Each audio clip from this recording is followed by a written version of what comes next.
the game, cause see the boxing voice. Welcome back, gang, for the first time and hopefully many more to come. Don't forget to subscribe to the YouTube channel and click on the notifications right here, this little bell, so you can get those emails every time we go live. Peace.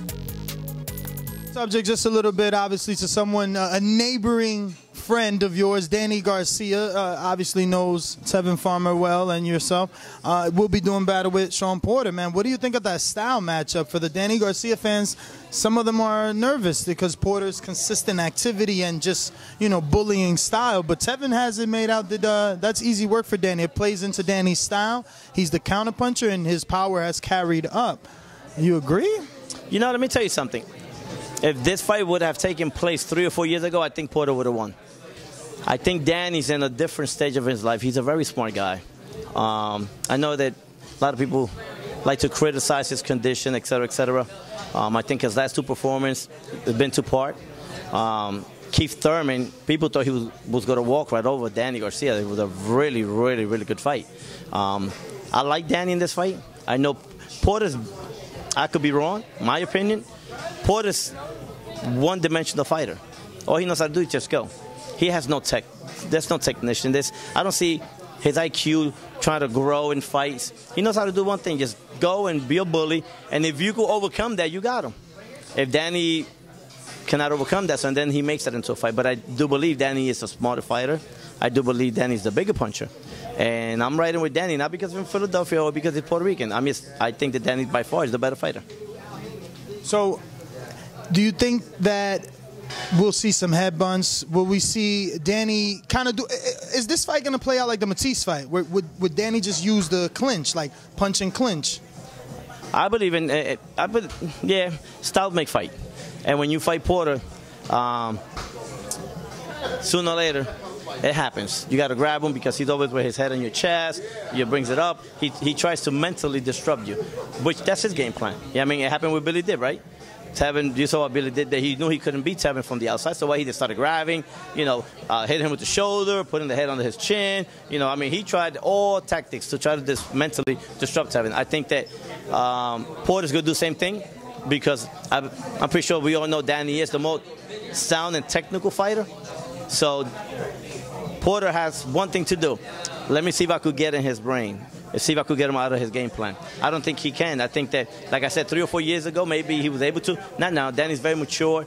He's wising up, and he's in a different level right now. You didn't see Rios have any success in that Danny Rios fight? Because I just feel like what Rios did and what he was successful at, Porter does better. Well, I don't know if. That's a good question, you know what I mean? But I think that Rio was just, he throws more punches and so many different angles where he doesn't smuggle you. And that's a little bit more difficult to deal with when you just got somebody who's actually, you know, maybe a foot away from you, you know what I mean? So I do think also that Brandon Rios had a really, really good camp. He brought back, you know, Garcia, you know what I mean, which is, you know, the best he ever looked with Garcia. And I do believe that Brandon Rios take a better shot, you know, than Porter. Really? Porter's only been down, what, once, maybe twice? Yeah, but if you notice,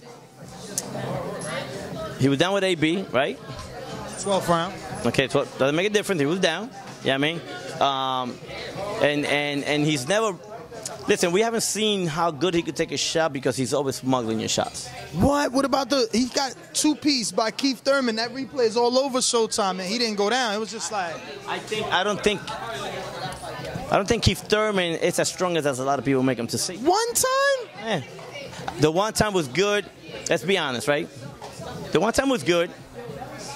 The level of opposition got stronger. What happened then? When was the last time Keith Thurman knocked somebody out? Thank you. Yeah, I mean, so if you're one time, you know, look at Spence. You put whoever you put. So Spence is your guy in the welterweight division? No, Crawford. Oh, wow, because I was just going to say Crawford said that he owns the welterweight division. My guy. Crawford is, I think right now in the game, I think Crawford and Tevin Farmer, not because I train them, but I think they're the smartest guys in the game. They know how to adjust. And once they figure you out, it's ball game. So it doesn't matter the size difference between Spence and Crawford, in your opinion? No, because you know that Spence starts camp at 177. Yeah, but I also believe that Brooks put the game plan, how to beat Spence, and we all know that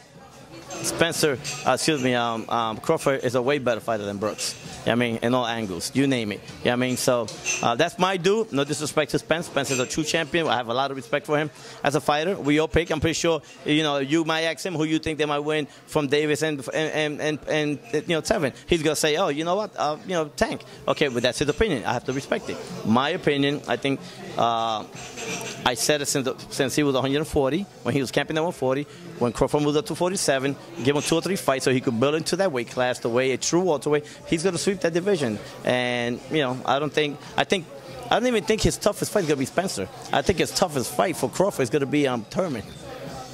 So how long you think before we actually see Spence versus Crawford? Because I spoke to Bob. He's saying until the media thinks it'll do 500 buys, we don't even start talking about it. I agree 100%. So that's going to take time. I think that Spence, maybe a couple of more fights, and I think Crawford, and then I think eventually. But before Spence happens, I won't be surprised if you see Crawford fight somebody like the winner of Danny Garcia and Porter. Names like this just to build them up. Because at the welterweight division, there's a lot of good names out there. A lot of good names. So I don't think we'll see that fight no time soon. I think we might see Thurman before we see Spencer with Crawford. Well, Chino, man, thank you so much. And once again, congrats on everything. Thank you. I appreciate you. Yes, YouTube has been cutting funding to their channels as of late, and with net neutrality going through its process, the internet is changing. If you want to keep your favorite channel intact, coming up with tons of content, and plus get hours and hours of extra content, head over to patreon.com/ThaBoxingVoice to become a member of the TBV family and help support the channel. Peace.